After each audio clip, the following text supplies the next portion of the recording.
जिनको ये स्कीम थोड़ा सा भी अच्छा नहीं लगा। पता है क्यों? क्योंकि नरेंद्र मोदी ने 2 तरीके के शहीद बनाए हैं। इनको विकास कुमार को कहा जा रहा है कि तुम जाओ, तुम्हारे दिल में देशभक्ति की भावना है, तुम जाओ, तुम बॉर्डर पे खड़े हो, बिना ट्रेनिंग के, बिना पेंशन के,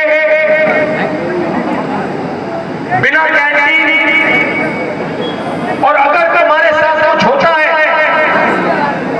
अगर तुम शहीद होते हो, तो हिंदुस्तान की सरकार तुम्हारे साथ नहीं खड़ी होगी।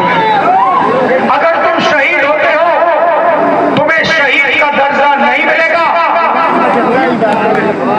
क्योंकि तुम अग्निवीर हो, तुम नॉर्मल जवान नहीं हो। भाइयों बहनों, ये सिर्फ सेना का नहीं, हर देशभक्त का अपमान है, और हम इस बात को मानने के लिए तैयार नहीं है कि 2 शहीद होंगे। एक तरीके का शहीद होगा, सबको पेंशन मिलेगी, सबके परिवार की रक्षा होगी, सबको कैंटीन मिलेगी, सबको पेंशन मिलेगी।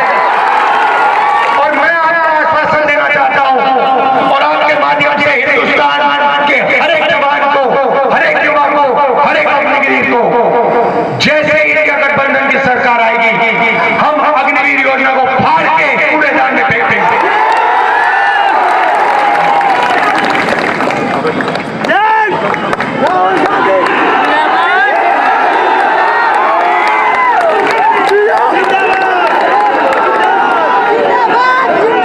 घर का बेटा होगा, जिसे जवान कहा जाएगा,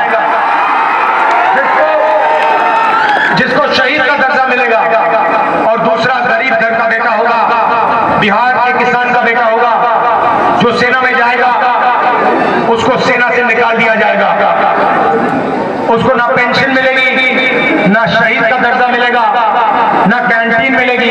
अगर उसके साथ कुछ होता है, सरकार उसकी रक्षा नहीं करेगी। हम इस बात को नहीं मानेंगे। अग्निवीर योजना को फाड़ के कूड़ेदान में डालेंगे।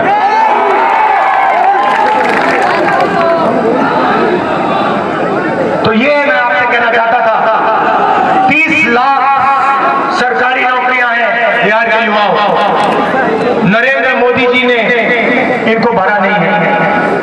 अदानी जी का काम किया, मगर जब नौकरी देने का समय आया, नहीं दी।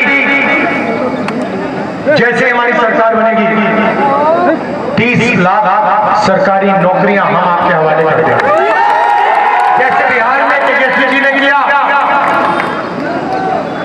नौकरी देने का काम किया, जैसे इन्होंने किया, अंकल जी भाग गए, घबरा गए, भाग गए। इंडिया गठबंधन की सरकार 30 लाख सरकारी नौकरियां आपके हवाले कर देगी। भाइयों बहनों, आखिरी बात और सबसे जरूरी बात, ये चुनाव संविधान का चुनाव है। ये पहला चुनाव है जहां अंबेडकर जी के संविधान पर नरेंद्र मोदी, अमित शाह, बीजेपी के कार्यकर्ता, बीजेपी के नेता सवाल उठा रहे हैं। उन्होंने खुल के कहा है, बीजेपी के नेताओं ने खुल के कहा है कि अगर हमारी सरकार आएगी तो हम संविधान को खत्म कर देंगे, फाड़ के फेंक देंगे। बीजेपी के नेताओं, सपना मत देखो, आपकी सरकार नहीं आ रही है, आपकी सरकार जारी है। और मैं इस स्टेज से गारंटी दे रहा हूं, नरेंद्र मोदी हिंदुस्तान के प्रधानमंत्री नहीं रहेंगे, क्योंकि उन्होंने युवाओं को रोजगार नहीं दिया, अग्निवीर योजना लाए, किसानों की मदद नहीं की, जाति जनगणना पे बिल्कुल चुप हो गए। भाइयों बहनों, देश में 50% पिछड़ा वर्ग है, 15% दलित, 8% आदिवासी।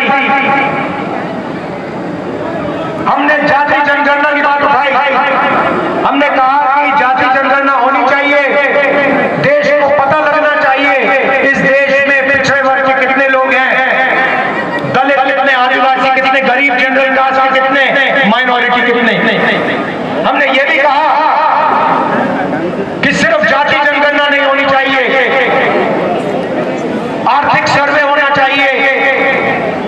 और हर संस्था का सर्वे होना चाहिए।